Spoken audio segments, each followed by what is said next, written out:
ஒரு 2 நாளாவே எனக்கு சுத்தமா சமைக்கவே பிடிக்கலங்க. என்னன்னே தெரியல. கிச்சன் சைடு போணும் அப்படின்னாலே ரொம்ப கஷ்டமா இருக்கு. கட்டாயப்படுத்திட்டு கிச்சன் பக்கம் போய் நின்னுட்டுருக்கேன். சண்டே அதுவுமா பார்த்தீங்கன்னா, ரசம் வச்சு ஆம்லேட் போட்டு சாப்பிட்டாச்சு. இன்னைக்கு வந்து வெறும் ரசம் வச்சு டின் ஃபிஷ் இருந்துச்சு. அது வந்து ஃப்ரை பண்ணிட்டேன். சரி நைட்டுக்காவது ஏதாவது போய் சமைப்போமே அப்படின்னு சொல்லி கஷ்டப்பட்டு போய் இட்லி ஊத்திட்டு, தக்காளி குருமா தான் ரெடி பண்ணியிருந்தேன். எனக்கு இந்த இட்லி, தோசை சாப்பிட்றதுனாலே ரொம்ப கடியா இருந்துச்சு. அதனால எனக்கு மட்டும் வந்து புட்டு ரெடி பண்ணிக்கிட்டேன். நம்மனால ஒரு வேலைய செய்ய முடியல, செய்ய பிடிக்கல அப்படிங்கும்போது, நம்மள புஷ் பண்ணிக்கிட்டு அந்த வேலையை செய்யறது ரொம்பவே வந்து கஷ்டமாக இருக்குங்க.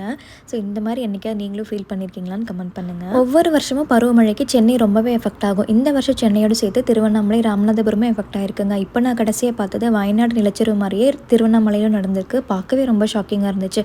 ஆக்சுவலி கோயம்புத்தூருக்கு வர வேண்டிய புயல் தான் திருவண்ணாமலை சைடு போனதே. நான் ரொம்ப நாள் நினச்சிட்டு இருந்தேன் நம்ம ஊர் ரொம்ப சேஃபு, நம்ம சேஃபான இடத்துல இருக்கோம் அப்படின்னு. பட் இயற்கை சீற்றத்துக்கு முன்னாடி எல்லா ஊருமே ஒன்று தான் அது காமிச்சிருச்சுங்க.